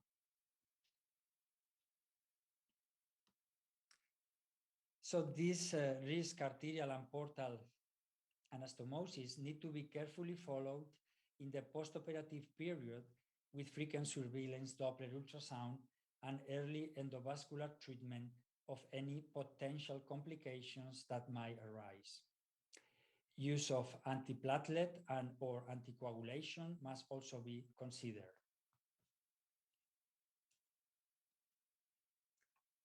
So in summary, patients with perihilar cholangiocarcinoma are complex patients that require careful surgical and perioperative management in general. As in primary resection, surgeons involved in transplantation of patients with perihilar cholangiocarcinoma should be highly experienced. Complications in these patients should be anticipated and dealt with early, particularly when it comes to complications of the vascular anastomosis of the graft. Thank you very much for your attention. So Constantino, thank you very much. You are with us, I believe, right? Do you hear us? Are you? Okay. We'll see if he's still here for the discussion. Yeah, welcome to the new world. But the good news is the next speaker is here. Wojtek, we're delighted you are here, and we'll listen to complication after the surgery. Thank you. Well, thank you very much, Pierre, for this kind introduction. Thank you, organizing committee, for this kind invitation. It's a pleasure to be on site and not online. I'm going to talk about the management of complications. Well, my dear friend Constantino took some part of my talk, but I hope I can share with you some thoughts. I have nothing to disclose. In the last 2 decades, we see increased number of patients referred for liver transplantation for oncological indication. Of course, hepatocellular carcinoma are dominating, but also standard treatment, liver transplantation is a standard treatment for selected cases of extrahepatic cholangiocarcinoma, perihilar cholangiocarcinoma. And we see this increase also in Europe, in the European Liver Transplant Registry, as seen on this figure. Perihilar cholangiocarcinoma, well, the surgery is a treatment of choice. I will not go into the details, but liver transplantation is only indicated in very highly selective cases, as we heard before. We studied our population in the Netherlands, and in all irresectable patients, less than 5% were potentially eligible for liver transplantation. I will focus in my talk on the complications and their management for perihilar cholangiocarcinoma, because there are 2 factors that makes these complications very specific. Constantino mentioned this. This is the use of the neoadjuvant chemoradiotherapy, but also the nature of the disease, recurrent cholangitis requiring multiple endoscopic or intervention radiologic procedures. So complications can be pre-transplant, peri-transplant, post-transplant. They can be related to neoadjuvant chemoradiotherapy. They can be related to the perihilar cholangiocarcinoma, but of course also to the liver disease, for example, PSC, or transplant procedure itself. I will focus on the first 2 topics in my talk. So pre-transplant complications, the data are coming from Mayo Clinic. 81% experienced nausea, vomiting, and there is a need to give them antiemetic and in severe cases also nasogastric tube. As Constantino mentioned, acute cholecystitis, we try to treat it as much as possible conservatively using the antibiotics and avoiding percutaneous drainage or cholecystectomy in these patients. Of course, a lot of patients with gastrointestinal ulceration, complicated also in some cases by bleeding, perforation, and obstructions. So these patients are on PPI, and there is a need for, in some patients, for an endoscopic treatment and even surgery. Malnutrition is a real problem in this patient, especially if they are awaiting liver transplantation. So we need to give them nasojejunal tube for enteral feeding to improve their feeding status. And there are, of course, complications related to perihilar cholangiocarcinoma. They are not different than in patients awaiting surgery. So recurrent cholangitis requiring giving antibiotics, and of course, we need to provide proper biliary drainage by ERCP or PTC with the stent placement, and in case of stent occlusion, stent exchange. One thing which has been observed in Mayo Clinic was the high incidence of deep vein thrombosis, especially in the period of the staging laparotomy until liver transplantation. So these patients are recommended to have thromboprophylaxis. Similar report from the Toronto group, and similar numbers and percentage of the complication. Important to note is that in these cases, no brachytherapy was used. Peri-transplant strategy has been partially mentioned by Constantino. So because the hepatic artery is irradiated, it is prone to post-transplant complications such as thrombosis, stenosis. So basically in deceased donor liver transplantation, it is not recommended to use a native artery, but rather infrarenal aortic conduit with the donor iliac artery. In the living donor, of course, because of the size mismatch, usually a native artery is used, but with a very close follow-up with the Doppler ultrasound. Portal vein, for the deceased donor transplantation, the length is not a problem, but in case of living donor liver transplantation, there is inadequate length of the portal vein, so which requires interposition graft from the iliac vein. But this is a significant risk factor for the portal vein thrombosis, as I will show you later. Bile duct, of course, reconstruction always with hepatic or choledochal jejunostomy. In the report of the Mayo Clinic, they were using for the PSC patient also choledochal duodenostomy, but of course in this case it is not recommended because of the irradiation of the duodenum. In 10% of the cases, also the distal bile duct is involved on the fresh frozen section, and then additional pancreatoduodenectomy is needed. Re-excision of the bile duct is not recommended because of the high chance for the recurrence. And of course, in these cases, PPPD is also not recommended because of the irradiation of the duodenum. The recent benchmarking study in liver transplantation for perihilar cholangiocarcinoma included 213 patients from 70 centers, and almost 2/3 of patients experienced severe complications on grade more than grade A or equal grade 3A, according to Clavian-Dindo classification. And comprehensive complication index at 1 year was 33.5. And the benchmark value for hepatic artery thrombosis was below 13%.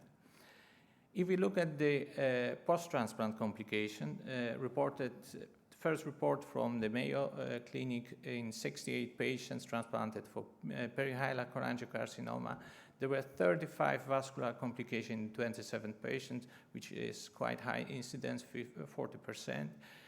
Mostly hepatic artery complication, 21%. Both in living and deceased donor liver transplantation. What they noted, they were usually late complication, but they have also early complications as well.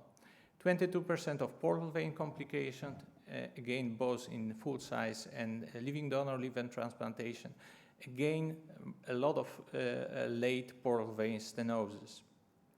Also hepatic vein and IVC complications in a smaller amount, around 12%, all in the full-size liver transplantation.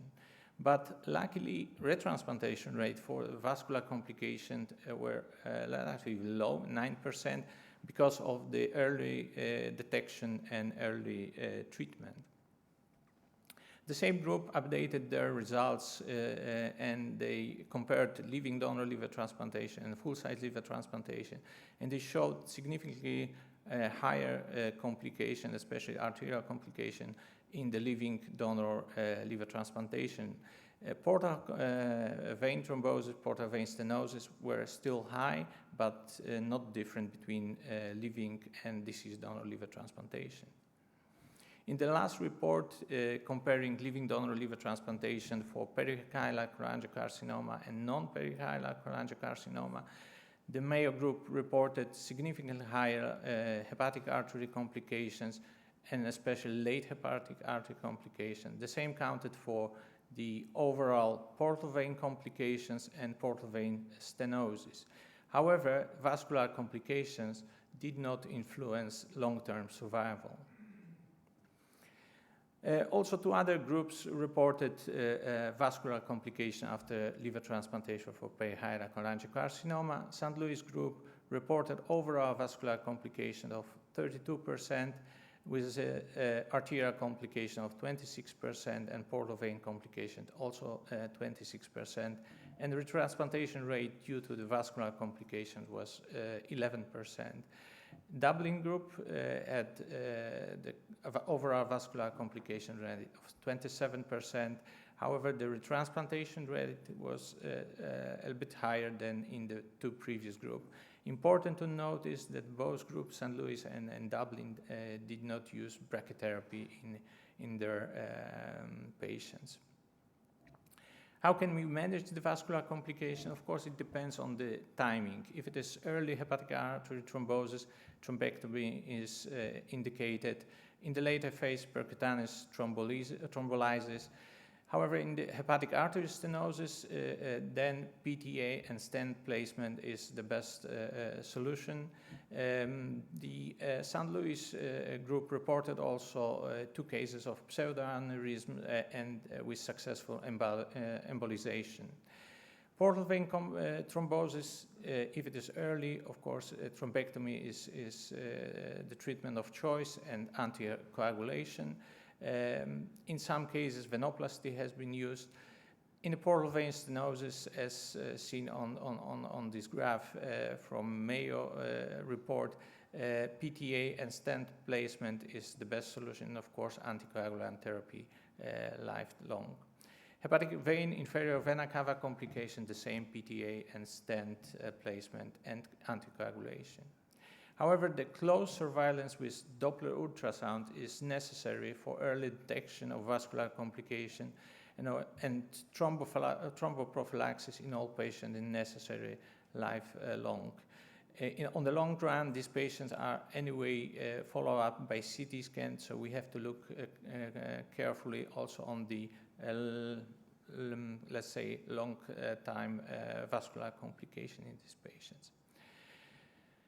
It is clearly seen that the vascular complications are related to the neoadjuvant chemoradiotherapy. Tomorrow there will be presentation from my colleague from Groningen who are comparing the results of the liver transplantation for using neoadjuvant therapy and without neoadjuvant chemotherapy.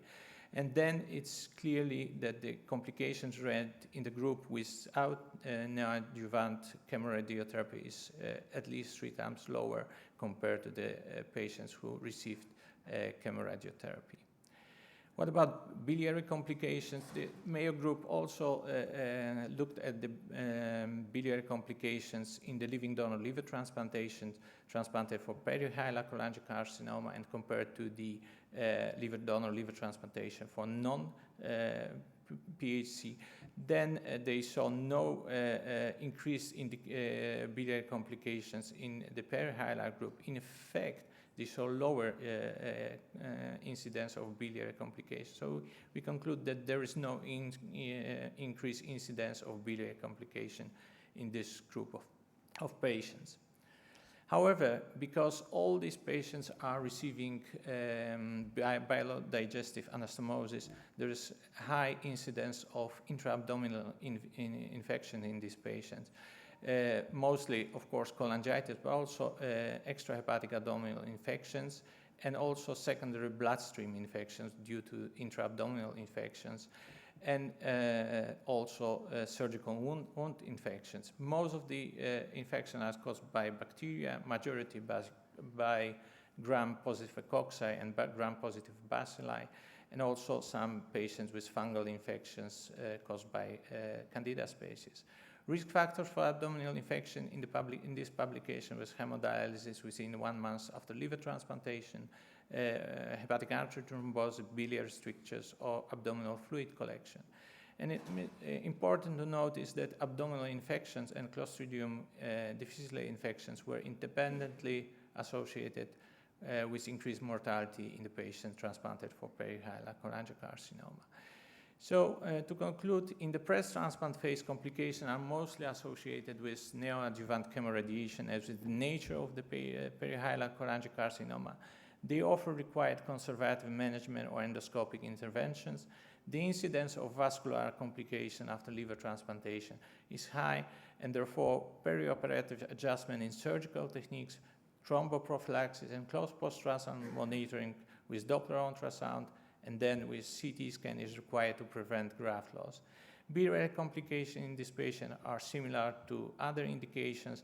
However, because of the presence of digestive anastomosis, there is increased risk of cholangitis intra-abdominal infections.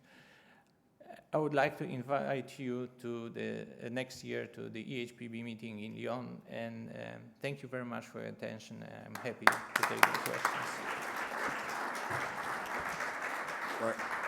Thank you, Dr. Pollack. You do very well with the jet lag, I can see.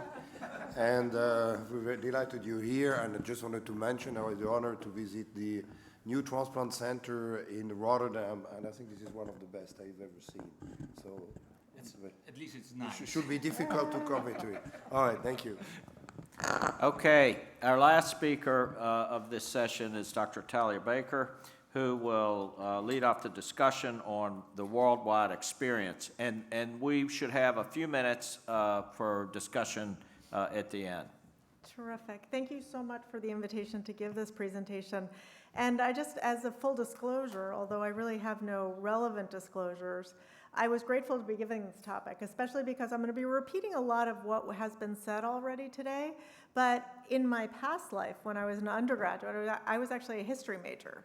So I tend to think about things in their historical perspective, and I always wanted to have this historical perspective. So I think it's really important that as we look at this experience, we understand what we can do in the future. And I think the future is super exciting for liver transplant for cholangiocarcinoma. So as you know, cholangiocarcinoma is the second most common hepatic primary malignancy, and its incidence worldwide is rising. And I would argue that its incidence and where it arises in the bile duct, the perihilar region or intrahepatically, is really changing dramatically. It's characterized according to the anatomic location, where it being either hilar, either what we call a Klatskin's tumor, perihilar, or intrahepatic. Traditionally, surgical excision, as you've heard, to negative oncological margins is the most accepted curative intent treatment, but I would argue as our transplant experience is growing, that paradigm is changing. And despite modest improvements during the past decade, survival after resection remains only 40% or so at 5 years because of all the things that have already been pointed out in this session, most significantly that margin negative resection is only achieved in about 30 to 80% of patients with a hilar cholangiocarcinoma, and I think the 80% is really an overestimation of what we can achieve. Moreover, because many of these tumors are large or occur in the context of underlying liver disease, surgical resection is not only an option. We as transplant surgeons really have to get involved in the treatment algorithms. In this scenario, systemic chemotherapy or local regional therapy remains palliative, with median survivals approaching less than a year often. So liver transplantation for cholangiocarcinoma has emerged as an innovative approach for patients with cholangiocarcinoma who were previously deemed unresectable. We've seen over the course of this session that although initial data showed poor survival after a liver transplant alone, the Mayo Group really heralded this new era where neoadjuvant chemoradiation with liver transplant showed great promise and has become the basis for the Mayo Protocol that has become really the standard of care for selecting and managing patients with hilar cholangiocarcinoma for liver transplant for over the past 2 decades. Their data was validated not only in their center, but in multi-center trials. And as you saw from the most recent publication in 2020, this has really been demonstrated to be the standard of care across the nation, both in North America and now internationally. So during this time, though, it's become clear that the restrictive patient selection and standardized protocols necessitated further research into whether the neoadjuvant chemoradiation, its individual components, as well as liver transplant itself, could be validated in a broader population of patients with cholangiocarcinoma, and really to include not just those perihilar cholangiocarcinomas, but also locally advanced intrahepatic cholangiocarcinomas, which were not resectable. Specifically, I think the role of liver transplant and neoadjuvant downstaging strategies in patients with hilar, perihilar, and intrahepatic cholangiocarcinoma really merits further exploration. And as I hope I'll be able to show you, there's emerging world experience with liver transplantation for all of these varieties of cholangiocarcinoma, which are becoming quite robust, shedding hope on this orphan disease with traditionally dismal outcomes. So in terms of patient selection for liver transplant for hilar cholangiocarcinoma, really since the inception of the Mayo Protocol, there has been significant debate about how far we can safely push the boundaries of patient selection who will be eligible for liver transplantation. I think we need to note a recent international meta-analysis by Cambridge et al., which included 20 studies, 400 patients undergoing liver transplant for unresectable hilar cholangiocarcinoma who were included.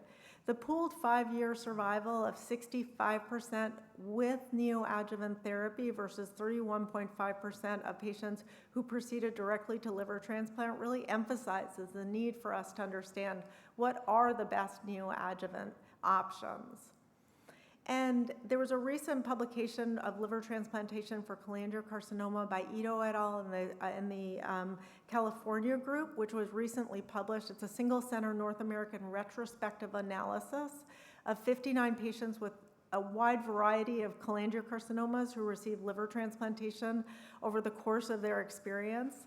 Interestingly, though, they emphasize that the impact of ERA, tumor size, and neoadjuvant therapy in hilar cholangiocarcinoma and intrahepatic cholangiocarcinoma. The numbers are 19 hilars and 30 intrahepatic cholangiocarcinomas.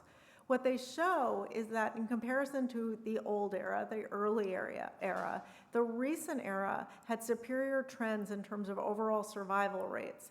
This was largely attributed to a combined neoadjuvant and local regional therapy for both hilar and intrahepatic cholangiocarcinoma prior to liver transplantation. The 5-year overall survivals of 88% versus 9% and 100% versus 41% for hilar and intrahepatic cholangiocarcinoma respectively in patients who received neoadjuvant therapy before transplant compared to those who did not is really remarkable. Neoadjuvant chemotherapy or local therapy alone, importantly, did not show any added benefit in overall survival compared with no neoadjuvant therapy. And in addition, tumor size had no impact on overall survival rates. So although multifocality was an important negative prognostic factor for patients with intrahepatic cholangiocarcinoma, in this study, it's important to note that tumor size should not deter us from considering patients for downstaging for liver transplant.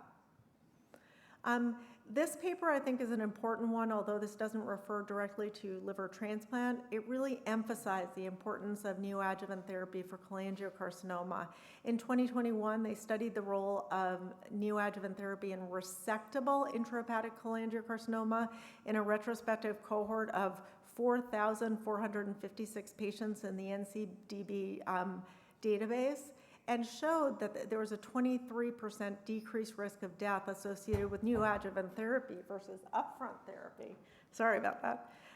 In resectable intrahepatic cholangiocarcinoma. I think this is really important in reminding us the importance of therapy before our surgical intervention.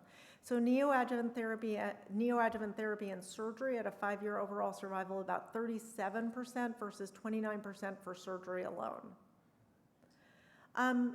This paper has already been cited very many times during this session, but I think it's really important to understand that for very small intrahepatic cholangiocarcinomas, the outcomes are excellent as we go forward, as we do for normal liver transplant for hepatocellular cancer. And the majority of the patients included in this were actually incidentally found intrahepatic cholangiocarcinomas after transplant at explant. But in the advanced intrahepatic cholangiocarcinoma, so those tumors that are multifocal greater than 2 centimeters, or a single tumor greater than 2 centimeters with multiple tumors, there were very different outcomes. So in the advanced intrahepatic cholangiocarcinoma groups, there were both the patient survival was significantly decreased and the cumulative risk of recurrence was also significantly increased. This brings us back to the Methodist group, who has really done a remarkable job teaching us that there is a role for liver transplant in these locally advanced intrahepatic cholangiocarcinomas with proper consideration for downstaging prior to transplantation. The initial series of 6 patients showed a 5-year overall survival and a 50% recurrence-free survival, which was really impressive. And this has been validated in their more recent study, which includes, interestingly, 65 patients who were included in an intent-to-treat analysis, but only 18 of them went on to liver transplant, but their outcomes were excellent and were ones which we really have to consider as we go forward. Can we do this and better? So their survival following liver transplant for locally advanced unresectable intrahepatic cholangiocarcinoma following a neoadjuvant downstaging protocol, which in some cases also included local regional therapy as well, was impressive and really validates the fact that we need to look at this as we move forward. So Sapochian then has published this paper, Liver Transplantation for Intrahepatic Cholangiocarcinoma, Is It Ready for Prime Time? I would agree with him that it really is, and I think importantly we have to think about liver transplant as an option with proper downstaging approaches, not only in those patients who have end-stage liver disease, cirrhosis, but also in those patients who may be unresectable or borderline resectable at the time of presentation, even though they have no underlying liver disease. The ILTS did an excellent job with our consensus conference, and I think in terms of cholangiocarcinoma, the most important piece that came out of that was that liver transplant for perihilar cholangiocarcinoma should be considered in those with unresectable disease after neoadjuvant chemoradiation or neoadjuvant therapy in centers with specific protocols. This brings us back to the idea that we as transplant surgeons really have to be committed to studying this at this point. We're at a really exciting time when this is becoming a possibility, and thankfully there are multiple ongoing clinical trials. These are just a sampling of them, of liver transplant for cholangiocarcinoma, and I hope that every center that is doing this, both at North America and internationally, will start really committing to entering these prospective trials so we can get data, so we can really inform our patients what are the best neoadjuvant options, what are the best local regional options, and when should we move forward with transplant. So in conclusion, I think we have demonstrated that a multidisciplinary approach with multimodal neoadjuvant therapy and local regional therapy is an imperative component of evaluation for liver transplant for cholangiocarcinoma. Consideration of this type of treatment algorithm early at the time of diagnosis has the potential to promote acceptable survival rates even with large and multifocal tumors. These approaches should be considered in the context of specific protocols to allow the results to inform future studies that explore optimal patient selection criteria for liver transplant in the context of both hilar and locally advanced intrahepatic cholangiocarcinoma. And I think most importantly, what we've learned over the past 2 decades is that although there's a lot we can do surgically, we have to remember that in this disease especially, biology is the most important thing that we're fighting against, and we have to use every tool that we have to understand it to give patients our best chances for overall survival. So thank you for the opportunity to present this, and I look forward to the discussion. Thank you very much, Dr. Baker. Okay, we have time for just a couple of questions. Dr. Helton. Those were great talks by everybody. Obviously, as I listened, there's tremendous variation, despite kind of an effort to stay on cue with similar protocols, but there's tremendous variation, for example, in the assessment of nodes. Some people do PET. I saw the Anderson group does PET. Some people laparoscopic. Toronto does open laparotomy. And so that's an issue, I think. I'm kind of curious how that pans out. But the most interesting thing to me I'm most curious about is how you deal with on the day of transplant. So do you have a backup recipient if it's a deceased donor? If it's a living related, does the donor dissection only start after a thorough expiration and looking at margins and or nodes in the patient? Can people comment on those two issues? Short. Yes. So what's the approach? How do you make sure it's We, as far as the deceased donors, we always have a backup in place, and we also, because of a current allocation, have to make sure the OPO knows that too, and whether they're willing to reallocate or give it to us. In the living donor situation, we've explored first. We've only done that once, but that's been our. And we approach it the same way. I think it's very important that we speak to our OPOs and know that we need to have a backup. Mr. Hody, any comments? Yes. In Ireland, we do the same. We bring always a backup, and we switch if we have to. So one of We the don't things do I it. think I would, Dr. Helton, I think you bring up, it's a good point. There's a lot of variability, but I also think we're settling on common overall approaches. So whether you say we do EUS with lymph node biopsy or laparoscopic or some open, the key is you're assessing lymph nodes. I think what I had heard, or certainly what we felt, is that brachytherapy is not a requirement, and that with special expertise and focus, if you want to do SBRT or some other targeted radiation, but you better be using chemoradiation. And so I think that broad view is there. Yes? Bobby Desari from Birmingham, UK. As a follow-up of that question, do you do any biopsies, frozen sections of the bile duct margins, distal bile duct margins, and what would you do if they come positive? Distal bile duct margin, what do you do? So if the distal bile duct margin is positive, you usually have to proceed to a Whipple with the liver transplant. Yeah, we always do the fresh frozen section during the transplant procedure, and the same proceed to Whipple if they are positive. One thing we've done, I'd be curious if any others have done this, is if it's a soft pancreas, we've actually migrated, and we've done it several times now, to a total pancreatectomy, which is, I think, on the surface sounds radical, but in the current management era with monitoring, total pancreatectomy patients actually do fare okay. If you get a leak in a Whipple in a liver transplant, it often, maybe always, can be disastrous. So I don't know whether others have taken that approach or not. Yeah, I haven't done a total pancreatectomy. We have had a leak in this setting that was rough.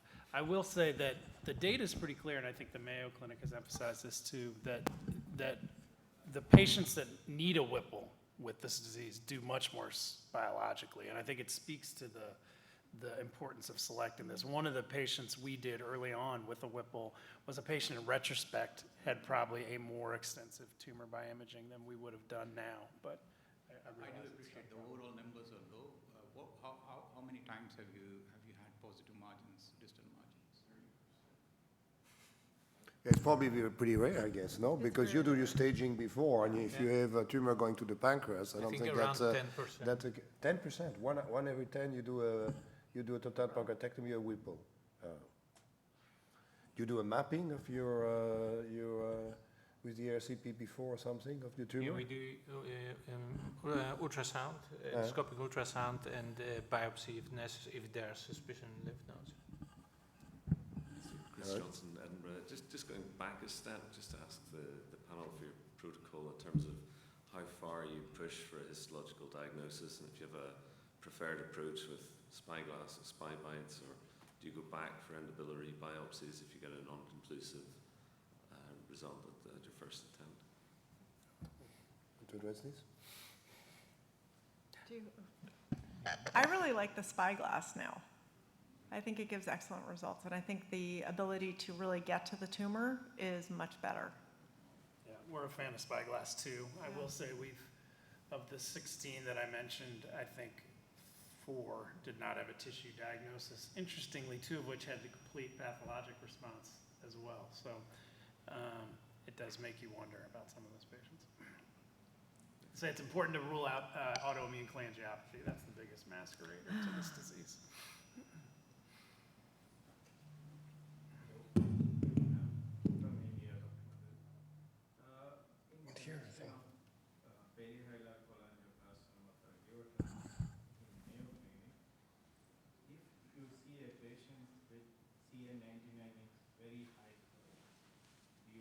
Still go for routine your Mayo protocol, or do you exclude because of biological bad disease?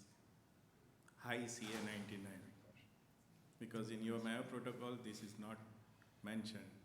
Only lymph node status, negativity, or tumor size less than 3 centimeter, but not classified about CA99 very high patients. So what's your threshold of the CA99?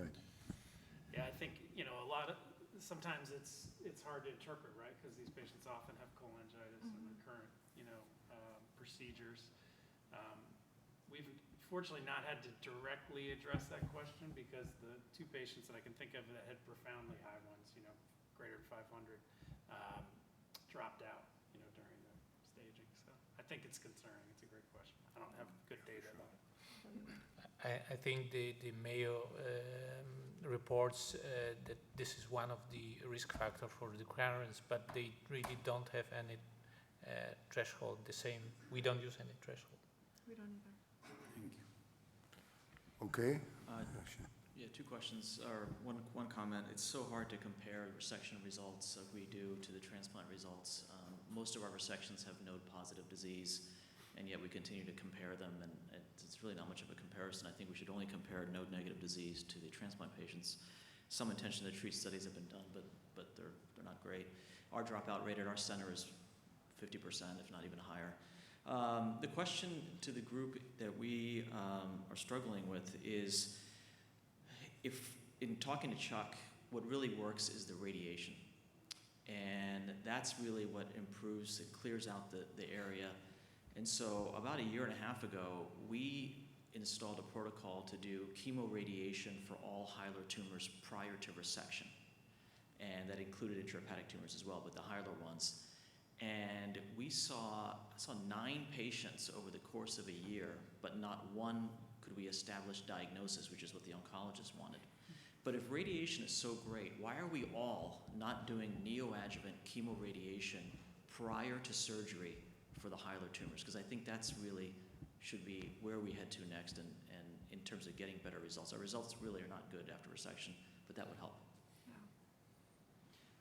Thank you for that comment. I completely agree. And our program has taken the stance that whether you're going for transplant or for resection, you have to get neoadjuvant chemoradiation. However you're going to make that happen. I think the main issue is safety. Yeah. And our radiation oncologists get pretty nervous about saying you're going to do a 70% resection in a radiated bile duct field, even with careful attempts at stereotactic radiation. I think that's the limitation, but I don't know. Well, I mean, if you look at the new, in theory it's good, but I think you increase the morbidity dramatically. If you have data or whatever that I've shown, I would be very worried to do that. And now I think the new trend is to do, we learn all the time that we should do an extended right and go as far as possible on the left side. And the data now is very clear that we should do the opposite when it's feasible, doing an extended left and then do 1 or 2 anastomosis on the bile duct. And here the mortality is 3 times less. Large study done recently, and not only from Japan, and that's a change in the algorithm. Now, to come back to you, that may be a question to the panel that I would like to ask. In lymph node negative, now is some data, lymph node negative patients, so candidate for transplant, the data is pretty overwhelming that the transplant is better than resection. Much better. This is not, there was a first paper a long time ago from Mayo Clinic when it was criticized because they said, well, you operate patient without any tumor. But now with large sample, there's 2 studies, I'm personally absolutely convinced, and usually you should not think that way. I think if I have this disease and I have lymph node negative, I would go for a transplant, personal living donors. What's your, because that would be novel. I agree with it in principle. I will say, though, that the largest published series in North America, at least, which comes from the Memorial Group, which doesn't include transplant, the node-negative, margin-negative patients in that series do great. 80% 5-year survival. We don't have, there are no transplant patients that have 80 or 5-year survival. So, I think it is, I'm supportive of it as a principle. I think getting there in terms of selectivity is the hard part. Well, this is sometimes interesting to see single center results versus national database, which have no bias. 100%. And then you go and you discover that the mortality of Whipple in country like France, others, is 10%, right? And if you do that in your center, they will close. If I go and I show my 10% mortality of Whipple, I'm in deep trouble. Yet the data of the country is that number. So we have to be a bit careful. We always this publication bias. I'm not claiming anything about Memorial. It's a terrific place. They do great surgery, but it's a huge difference. And the cholangio, when you look like more on a multicentric large perspective, and you have to include people like Nagino, who was completely different, what they have. And then at the end, you have also new insight in what is going on. I think the transplant, I don't know, I think it needs to be considered. That it should be at least, the study will come discuss with the patient. I mean, if you have a tumor, lymph node negative, you have to demonstrate that, clear. Then I think the patient needs to be informed that if he comes with a living donor, then his survival is probably 80, 90% at 5 years. If I go for resection, or whoever, then probably is 3 times less. We have to be careful with the data, all the discussion what we have, because, you know. I agree, but you want to say something? There's not an endless supply of organs here. So Will Chapman has a very important appointment now, so we have to close. Thank you very much. HPVA business meeting starts now. 2 minutes. Now. Thank you. Thank you, guys. Great presentation.